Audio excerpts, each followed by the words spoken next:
ఇంత హడావుడి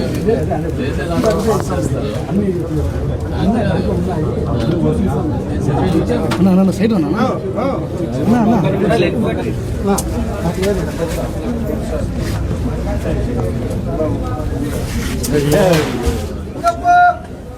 సెల్ఫోన్ ఎందుకు పెట్టానప్పా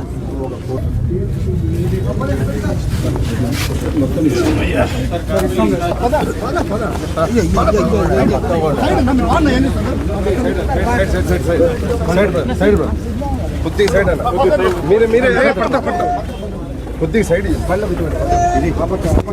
ఆపకపోలే బండ్లో కూర్చోబెట్టు బండ్లో కూర్చోబెట్టు కూర్చో కూర్చో బండ్లో కూర్చో బోరుగడ్డ అనిల్ కుమార్ ఈరోజు ఎక్సైజ్ కోర్టులో ఒక కేసు జిల్లా కోర్టుకు కమిట్ చేయాలనే ఉద్దేశంతో ఆయనకు హాజరుపరచాలని జైలు సెంట్రల్ జైలు వారికి కోర్టు వారు ఆదేశించారు. సో ఆ ఆర్డర్స్ ప్రకారం ఈరోజు ఎక్సైజ్ కోర్టులో ఆ కేసులో 4th రౌండ్ కేసు సంబంధించి ఒక కేసు ఉంది. అది ఉమెన్స్ కోర్టుకు ట్రాన్స్ఫర్ చేస్తున్నారు ఇక్కడ నుండి. సో ఆయన అపియరెన్స్ అవసరం ఈరోజు ప్రొడ్యూస్ చేశారు జైలు నుండి. జైలు అధికారులు central jail Rajahmundry central jail అధికారులు అది కమిట్ చేశారు. ఉమెన్స్ కోర్టు కమిట్ చేశారు. తర్వాత మళ్ళీ సమన్స్ ఆయనకి వెళ్ళిన తర్వాత ఆ ఉమెన్స్ కోర్టులో ఆయన హాజరు కావాల్సి వస్తుంది. అదేవిధంగా 3 టౌన్ పోలీస్ స్టేషన్లో ఒక కేసు బోరుగడ్డ అనిల్ కుమార్ గారి మీద రిజిస్టర్ అయి ఉంది. అందులో గత వాయిదా ఉంటే ఆయన హాజరు కాలేదు.